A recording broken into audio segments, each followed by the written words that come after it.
Okay, so we're going to look at the 16-step puja.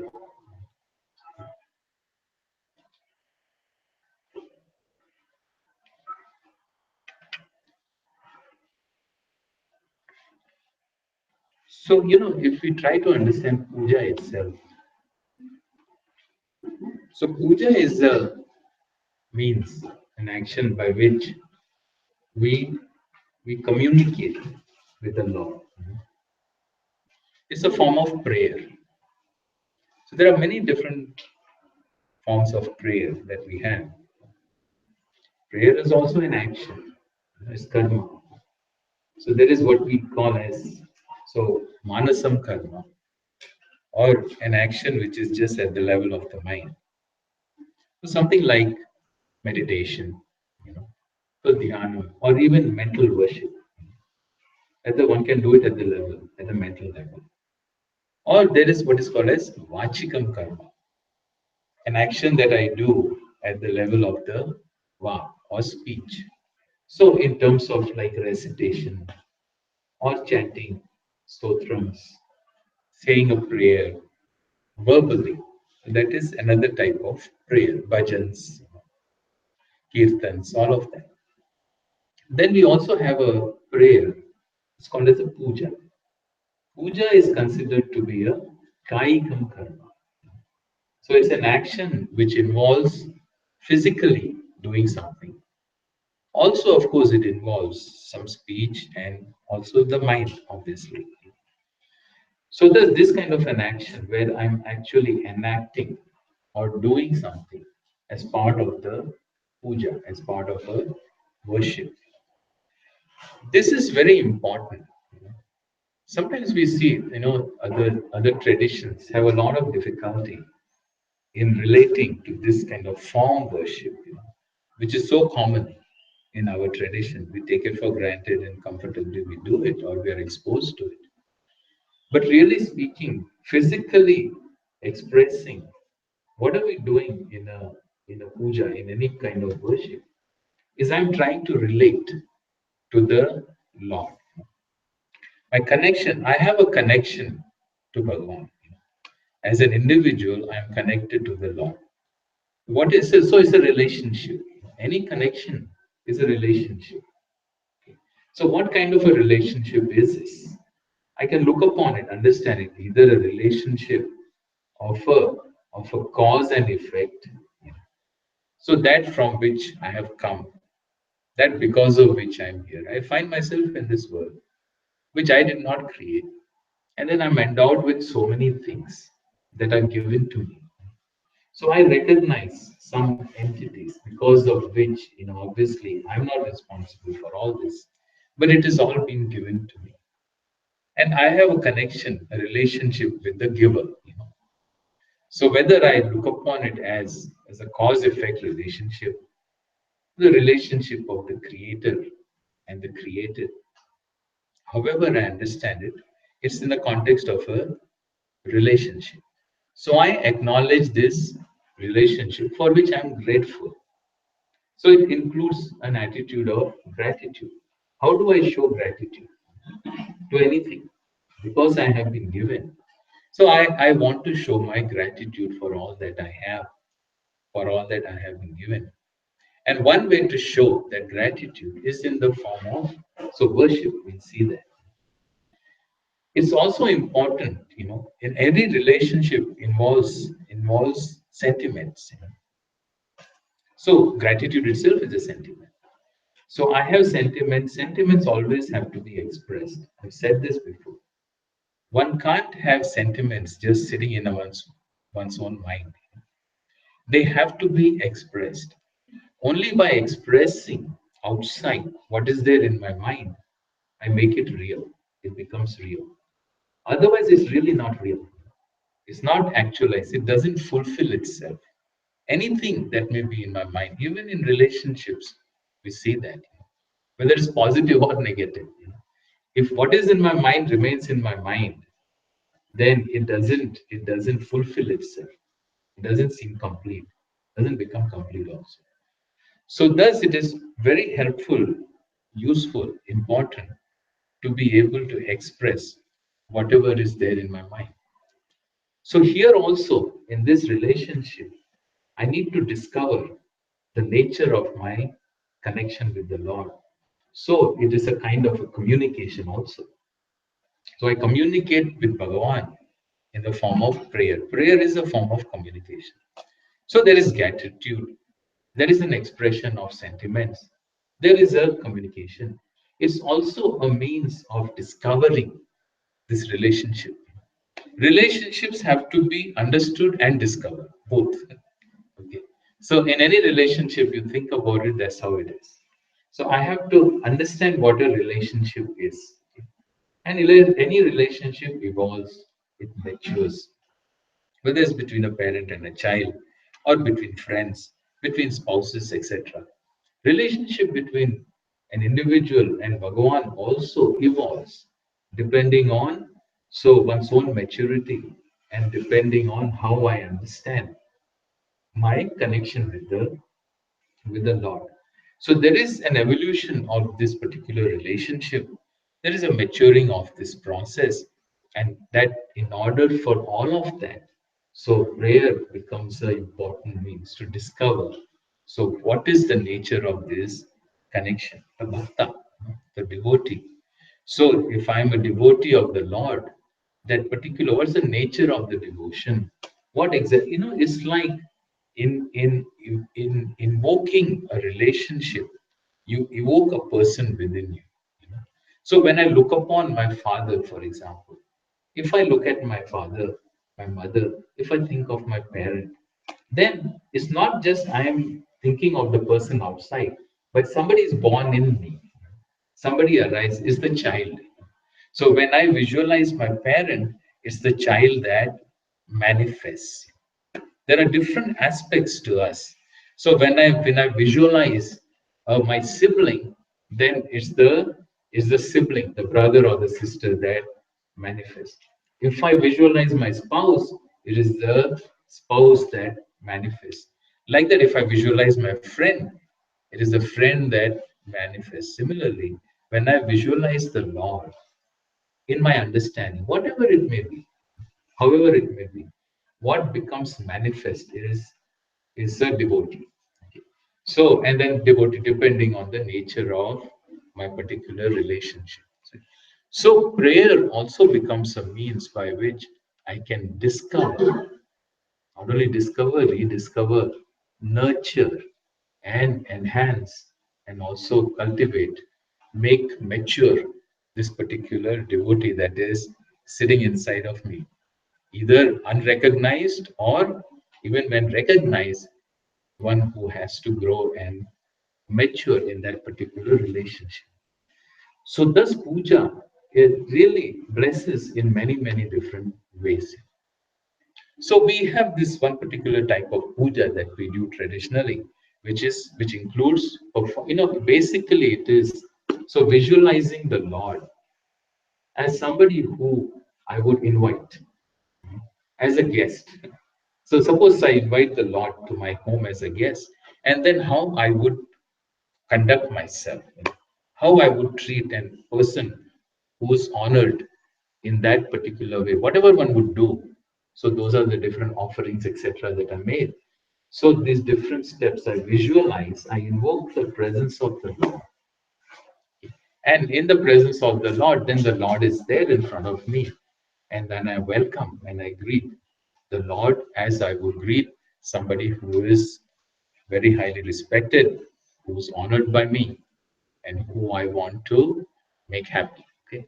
So this is how I show my thanks. It's like you. If I want to thank somebody, what do? We invite them home for dinner, right? So this is something like that. And then how else can I show? What else can I can never give to the Lord anything that I have created. Because really speaking, there's nothing I have created. I can never give anything that is mine. Because everything is really given to me. We came here, we all know how we came here with nothing. We also go with nothing, we come with nothing. In between, we live for so many years, we survive, we are happy, we enjoy so much. It's all given to us. So even when I give back, even when I show something, I can only show it with something which has been given to me by the very Lord Himself. So thus, but still, that is the only way I can do it. And so I do the best that I can do in all humility.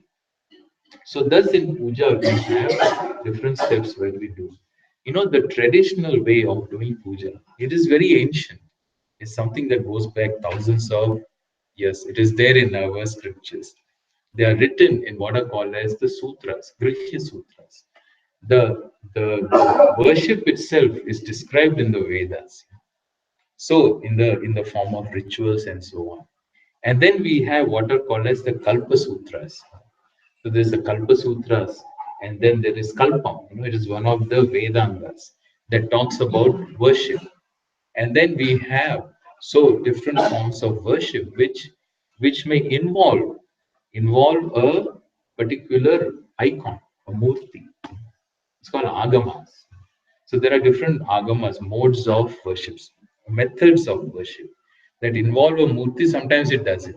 Sometimes it is just a fire. So in the fire, Agni Devata is invoked, and then offerings and so on are made there. Or we will have a murti or an icon where the Lord is invoked, and then we make all kinds of offerings to that murti. So one is called as this is what Agama Shastras. Agamas have the different slight variations are there depending on the deities that are invoked. So there is Shaiva Agamas are there, Vaishnava Agamas are there, Shaktas, and then there are others also. So like Ganapatya, relating to Ganapati, and then relating to Subramanya, you know, Kaumara, etc. So like that, there are different certain differences are there. There's a basic structure, and within that structure there may be certain variations. So the most common form of puja that we perform is what is called as shodashopachara puja, which is 16 steps. And it can be brief or it can be elaborate. So it can be briefer in terms. Generally, the brief one is five steps are there, or 16 steps are there, or 64 steps are also there. So more elaborate pujas which are done in temples and so on. So we do pujas in temples, we do pujas at home. So we do pujas individually, we do pujas collectively. Which is the best way to do a puja? Really, is there a which is better? Is it better to do puja by myself, or is it better to do through a priest? Is it better to do in a temple? Which is better? There's really no better. I think all are good, all are important. All it's like suppose it's like asking somebody asks you, which is the better way to eat? Is it better to eat alone? Or is it better to eat with the family? Or is it better to eat with friends? Is it better to eat in a group? Which way is better? Really speaking, there is no better. All are important. You know, one has to know how to eat with others. One has to know how to eat by oneself also comfortably. One has to be as comfortable in whichever situation one is. Puja is also like that. So puja one has to be as comfortable doing it so by oneself as one is by doing it collectively. So thus puja is important to learn how to do puja by oneself because it is my relationship. It is my relationship with the Lord. It's always the relationship between the creator and the created is an individual relationship. We are all connected in the same way. We are not connected differently. With people, we are connected differently.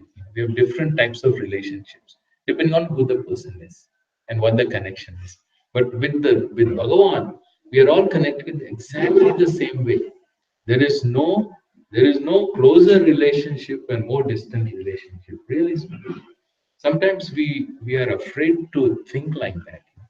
We generally think that others are better connected to Bhagavan than we are. Really speaking. So there is no such thing like that. Everybody is connected in the same way. And I have to discover and uncover my own relationship with my Lord, okay, with the Lord. So thus it is the connection, my own personal connection that is there. So in this, in relating to somebody, I have to relate.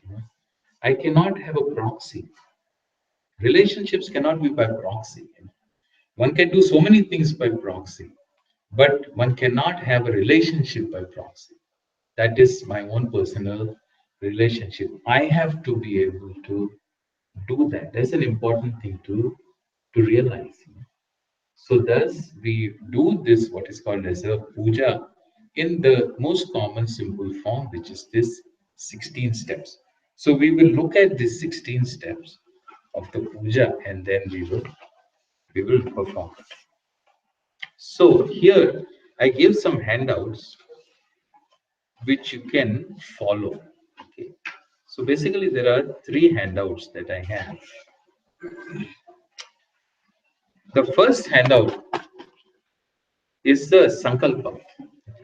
Sankalpam is not the first step though. It will come. I'll show you when it comes, we'll see.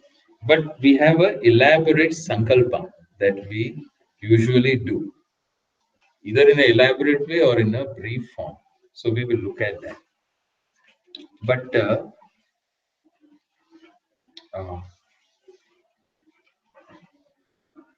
no, you know what? Okay, let me just start with the puja itself first. So the first step is lighting the lamp. Okay. We are not doing it yet. Okay? I'm just going over it. So just lighting the lamp. So lamp basically stands for so knowledge or jnanam. So thus I light the lamp.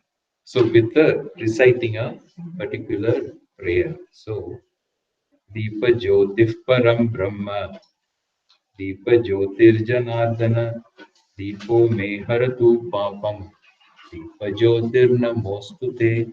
So the Lord Himself, who is in the form of the one who lights up everything, okay, Param Brahma, in the form of awareness, in the form of consciousness that lights up all, is in the form of a light. And then please, I invoke the Lord in this Deepam, in the light, and please you bless me by removing all the papams or removing the duritas. So having lit the lamp. So in the puja itself, so there is what is called as a purvanga. You know. So there are certain initial steps to the puja, which are called preparatory steps. These are the steps by which we purify. So I purify. There are two types of purity. One is purity in terms of cleanliness, external cleanliness. Then there is purity in terms of inner purity. But then there is also purity in terms of what we call as so this one the religious purity. So there is a religious impurity and a religious purity. So that is not just physical. In the sense, for example, when I do the puja, I use different things to vessels, etc., to perform the puja. So before the puja, we clean, we wash up all of these things. By washing these, so are they clean now? Are they considered clean or pure? Shuddha? They are not. In itself, they are not. So, in order to purify them further, so for a religious purpose, so when I want to purify something specifically for a religious purpose, then I do something by which so it is I sanctify. That is what's called sanctification. So sanctification is different than just cleaning. I can clean the house, but that doesn't sanctify the house. So, in order to sanctify something, usually we sanctify it by a particular method or a procedure which includes some prayer always. So, in other words, by reciting some mantras, I sanctify all the things of worship. That is what's called as religious purity. So I have to not only first have my environment and myself physically clean, but I also have to purify everything. So there's like kosher.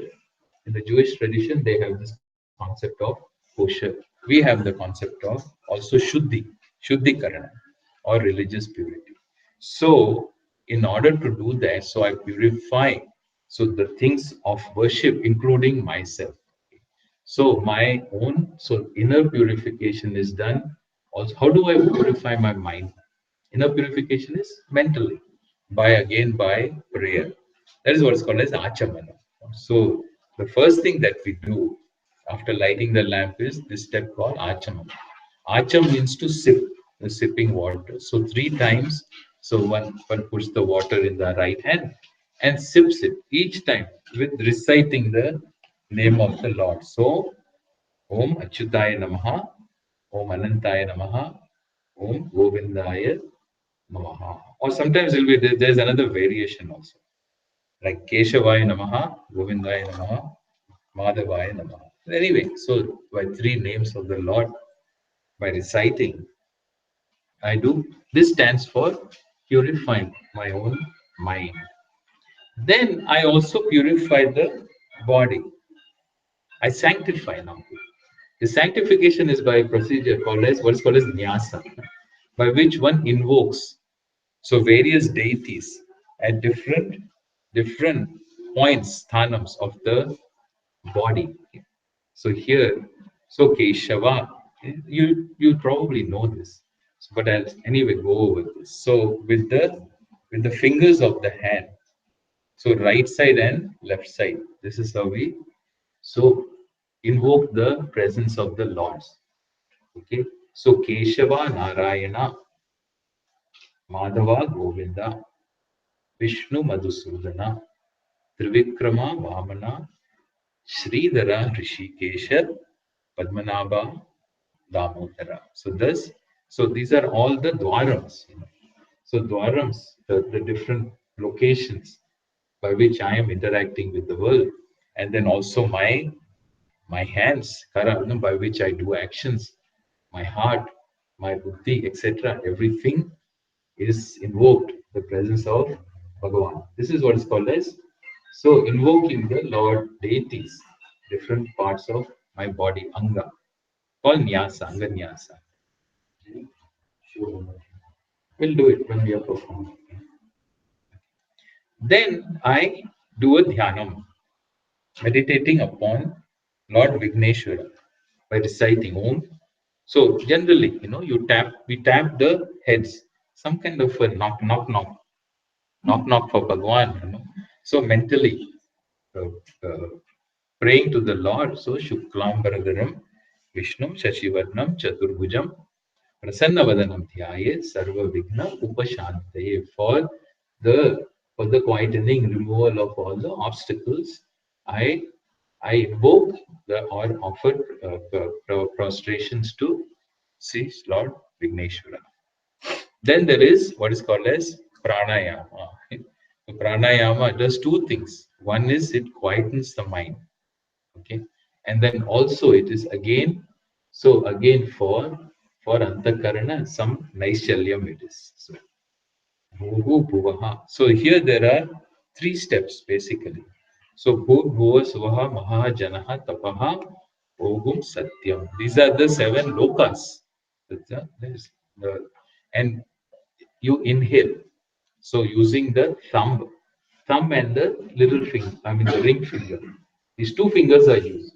And so I inhale by reciting this Vyahritis, what I call as, and then taking the breath in, Om Tatsavitur Varenyam Bhargo Devasya Dhimayi Dhiyo Yona Prachodayat. When you say this, you hold the breath and then exhale from the right side. Om Apaha Jyotiraso Amritam Brahma Bhurbuva Suvaram. So this is the pranayama done with mantras. Having done this, we do what is called as sankalpam. So I say what am I going to do or what I am going to do. So basically I'm invoking. So I'm going to invoke the presence of the Lord and I'm going to perform this shodashopachara puja unto you today. Okay, today. So the today is identified, the date is identified, the time is a recording of what is being done. Okay, officially. So the date and the time, etc., and the person who's doing it, and for what purpose I'm doing the puja, all this is stated. This is stated by me in what is called as a sankalpam. Now, sankalpam is there can be simple sankalpam or an elaborate sankalpam. Okay. So sometimes it will go on and on because depending again on what the so how you want to do it. So here I had written the example of sankalpa, which is in sankalpa. I first you identify the time, the date itself. So in this date, so our date is not a simple date. Simple, what is the point of the date? Even in showing the date, what does the date indicate? Really speaking, what does the date indicate? Date of birth. Okay, this is the day I was born. The date of the day I'm gone. In between today is the date. So what does it tell me? Other than so maybe this there's something significant or what happened, to keep a record. What does it really do? Just the date itself. It's like a number. Date is a number, right? So on this particular day, these things happen. What more does it tell me? What more does it? It's like getting a number. You go to the prison. You're a person. You're not a person. You're a number. So things happen here, and they happen on this particular date with respect to the world and with respect to me. What else does a date do? The Gregorian, our general calendar date. More than that, it doesn't really do anything, right? Perhaps it tells me how long ago somebody was born, if it is the Christian calendar. But we have a very interesting way of looking at the date. When we look at the date, we look at the date, we identify the day. So, in terms of, so today, in terms of what? In terms of, so the sun and the moon, right? I use the sun and the moon and the stars, and I date myself according. This is the day I'm present. This is my presence, my present tense. So in the context of what? It is me today in the context of a time frame, right? So what is this time frame now? When we look at a time frame, so this is in terms of the Earth time. Is it in terms of some few hundred years or a few centuries? Or is it in terms of the whole time of in terms of the galaxy? Is the time connected? My connection to this time is in the context of what? When we look at this, time itself connects me when in our tradition, when we look at time, we don't look at time in terms of days or months or years or centuries even. We look at time in cosmic terms. So cosmic terms means this is infinite. We are talking of infinite. So time itself is visualized in a very cosmic way. And in this cosmic time, today is a day, which is a day for me. It is a muhurta, the Shubha Muhurta. It's an auspicious time. In this cosmic time, I am there, I am born, right? I am born, I am there to experience this whole cosmos.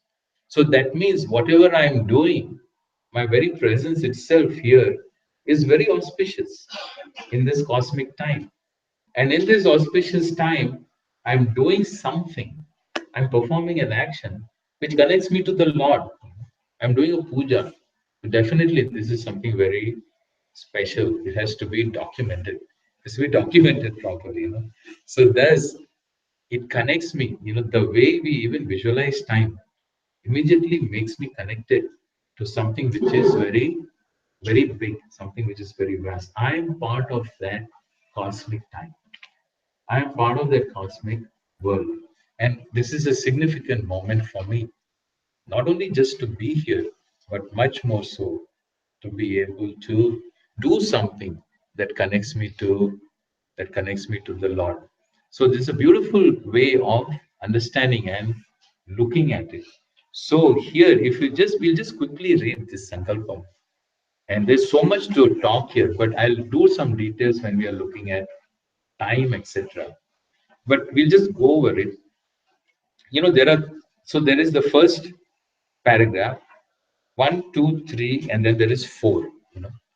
If you see here, you can just do so number one and then go to number two. Or if you want more elaborate, we just add the other sections when you're doing the puja yourself. So Shubhe Shobhane Muhurte Adya Brahmanaha. So the whole cosmic time has to do with, it is measured in terms of Brahmaji's life cycle. So Brahmaji's life cycle is really very, very, very, very vast. It is so big that it's difficult to imagine. So we look at the whole thing in terms of time. For example, days. So our days. So there is a human year for us. The calendar is calculated lunar and solar ways, both ways. So 1 year of human year is considered to be 1 day of the devatas. Devatas. Like that, so 100 years of devas, 100 years of uh, one year of a human life is 1 day for devas. Okay. Then 360 days of devas become 1 year of the Deva Vatsara. It's called Deva Vatsara. Like that, it goes into thousands and thousands. 12,000 years of Devas is considered to be one Manvantara. And then one Manvantara is there. Then the Manvantara also, there are so many Manvantaras. There are 14. There's a cycle of 14 Manvantaras. 1,000 Deva Varshas, years of the Deva cycle, is considered to be, so 1 day for Brahmaji. Going for 1 day for Brahmaji. Another 1,000 years, I mean, no, this, not the yugas. So the 12,000 years of Deva Varshas is considered to be this 4 yuga cycle, one Chatur Yuga. Then 1,000 Chatur Yugas is one Brahmaji's day. Then one Brahmaji's day, and then there is similarly there's one Brahmaji's night. That one Brahmaji's day is called, so one cycle, kalpa, one kalpa, etc. So this goes on. It is just goes into millions and millions of years. All these are identified. All these are identified by numbers and by names also. So here, when we just quickly look at this, so it says, Shubhe Shobhane Murte Adya Brahmanaha Dvitiya Parade. So say today. What is today? How do I identify today? So today is the second half of, we are now in the second half of Brahmaji's 100-year life cycle. So his 100-year life cycle. Dvitiya Parade, Shweta Varaha Kalpe. So there are, so like I said, 1,000 Chatur Yugas is one Kalpa of, so the day, it's a day of Brahmaji. So this particular Kalpam, which is current, is called as Shweta Varaha Kalpa. This is the name of this Kalpam. Vaivasvata Manvantare. In the temple when you go or when the priest recites, this is what you hear.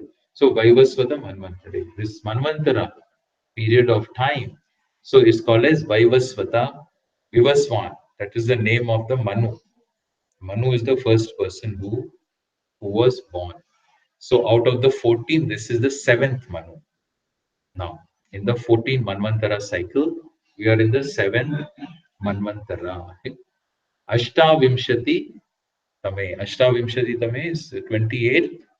So it's the 28th Chatur Yuga. 28th of the 73 Chatur Yuga cycle there is.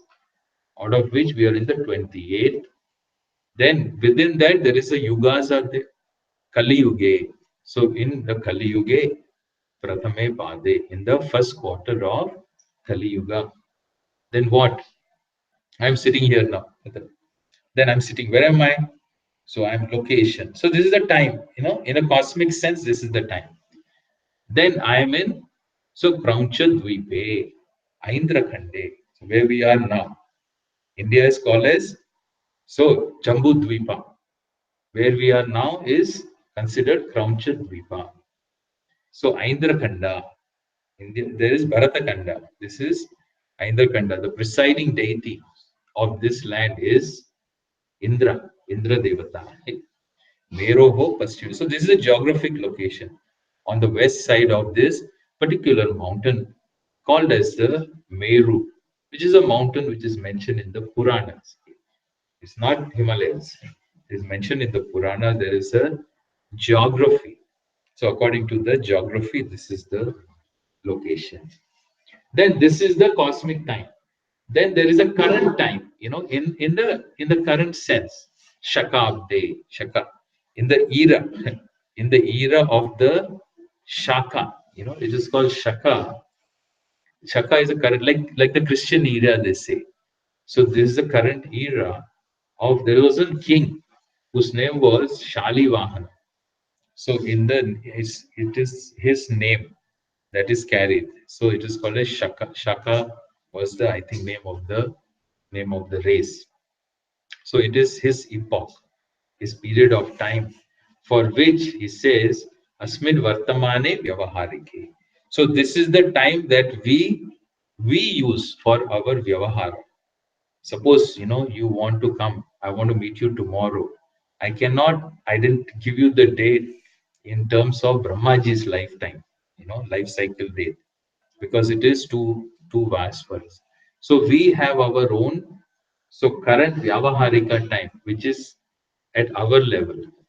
So for which we have, so Samvatsaras, so 60-year cycle.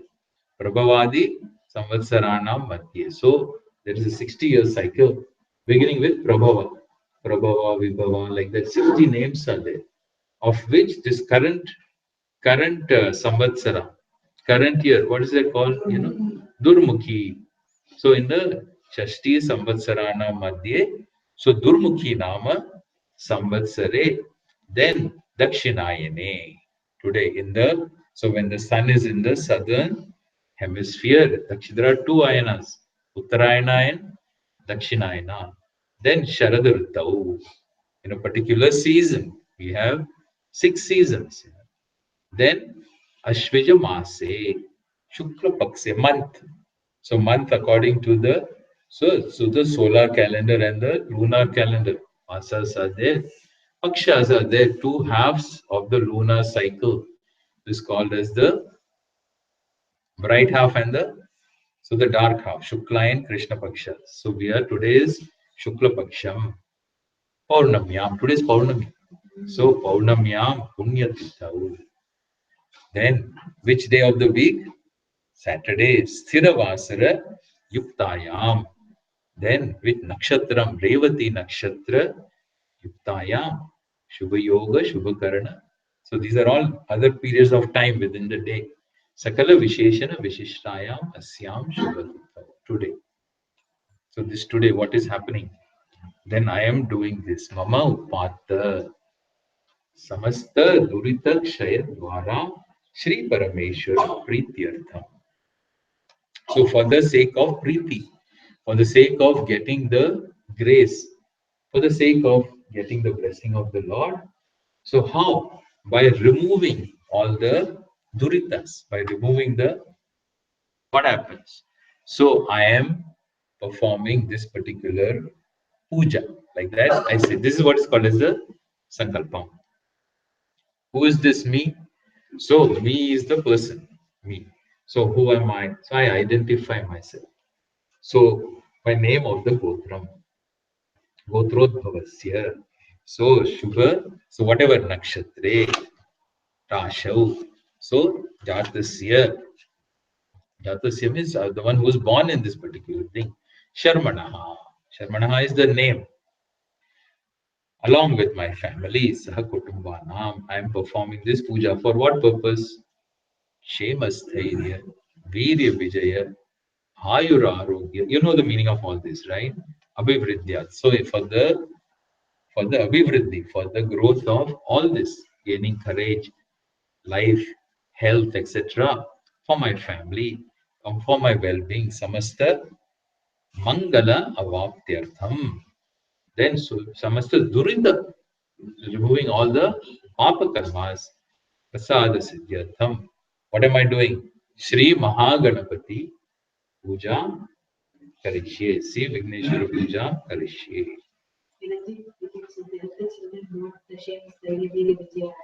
Kshema. Kshema is prosperity. Stairyam is steadiness. Vijaya, victory. Ayuhu, Ayuhu, life. Arogyam, health. Then Aishwaryam is control. You know. Then for Abhivriddhyardham, for increasing of all of this, he says. Shraddha Bhakti, Dhyana Purasaram, Sadhana Chatushtaya Sampatti Dwara. So this is all. Anyway, so this is a lot. Let me skip it.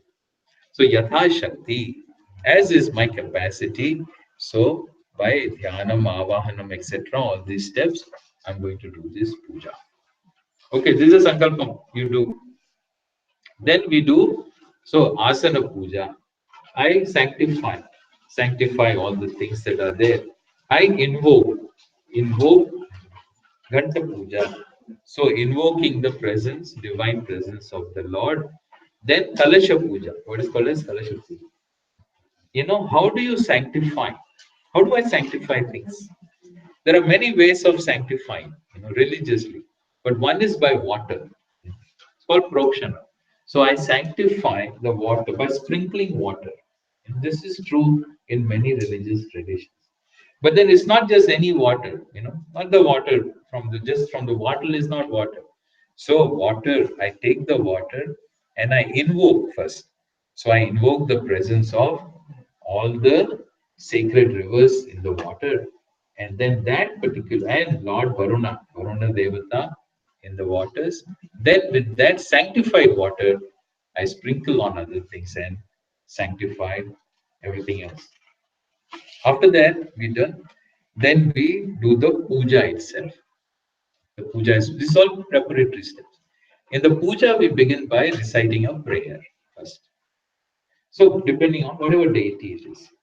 Then what is called as avahanam. I invoke the Lord. I invoke the Lord in this particular form, in this particular idol. This is what I have to Jasmine Bimbe, Dhyayami, Avahayami. Then I make offering. What do you do with the guest? I offer. So asanam, a place to sit, comfortable place to sit. Padyam is so water.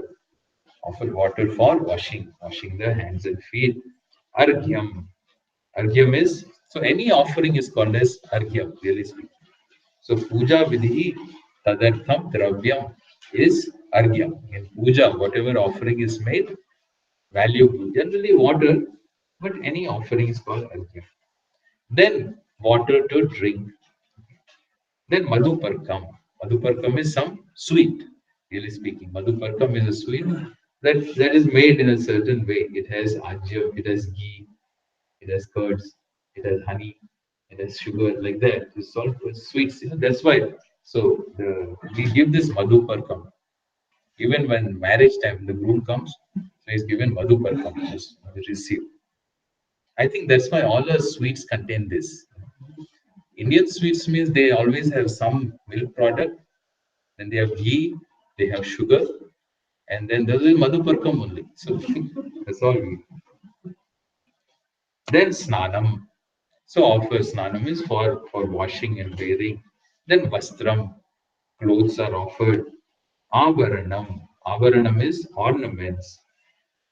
Then so gandham. Gandham is chandanam. So anything, perfume, etc. Fragrance, something which is fragrant. Pushpam is flowers. Then Deepam, Dhupam, Deepam. Dhupam is with the incense. I offer the incense for, incense is offered. It's interesting. So when I say, so Dhupam Agrapayami, not Dhupam Samarpayami, Agrapayami. So I offer you this incense. It's a special kind of an offering because this offering is taken in, by smelling it, right? So by using the sense of smell, I accept the fragrance. So fragrance is taken. taken in like that. This is a special kind of a thing.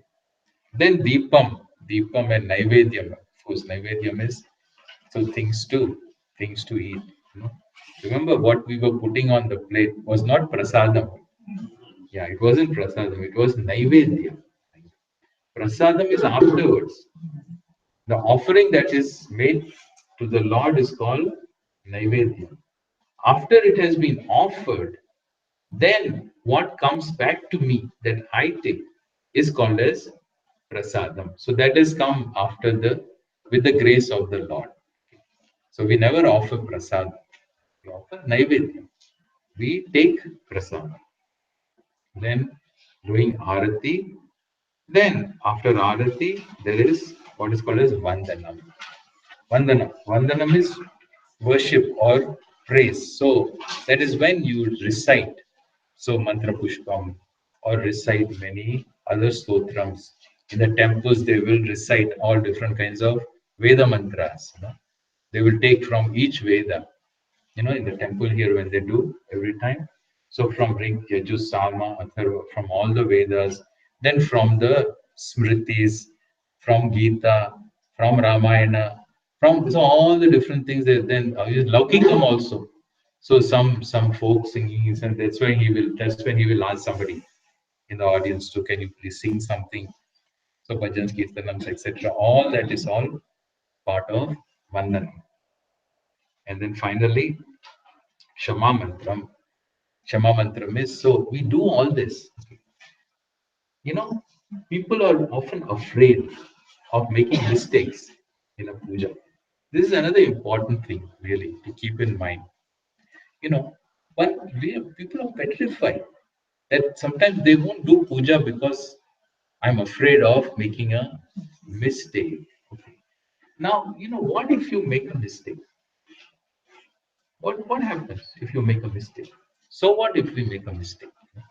After all, in a relationship, don't we make mistakes? So in fact, that's all we do, right? That's all we do.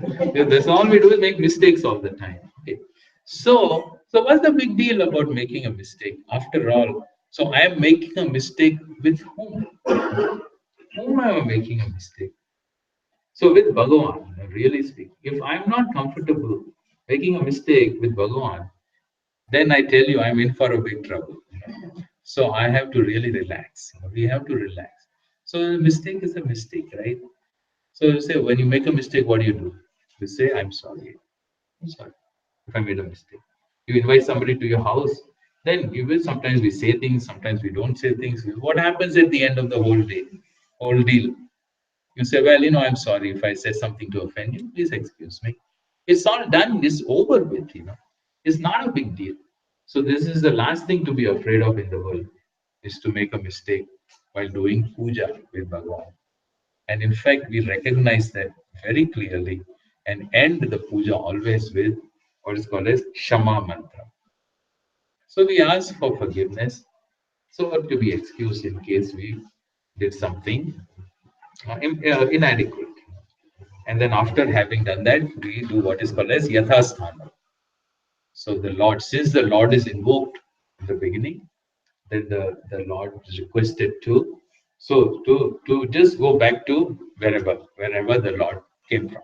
It is in my own mind.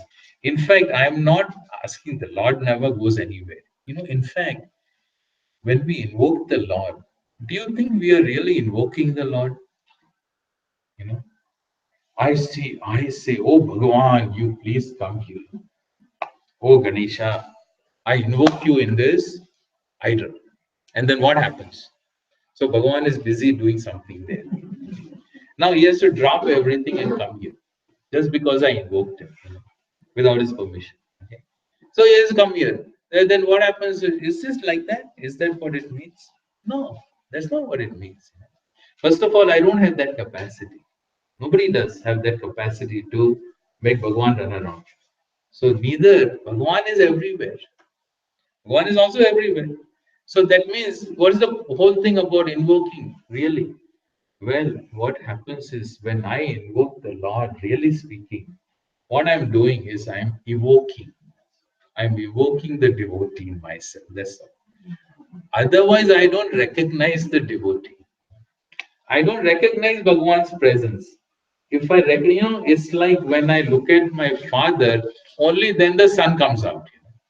When out of sight is out of mind. If I'm thinking of other things, then the sun is not manifest. So this whole same thing happens with the Lord. If I'm able to recognize the Lord as omnipresent all the time, then all the time the bhakta will be manifest. Really speaking, it doesn't have bhakta doesn't have to be evoked. The Lord doesn't have to be. So really speaking, when I invoke the Lord, I'm evoking at that moment the bhakta in me.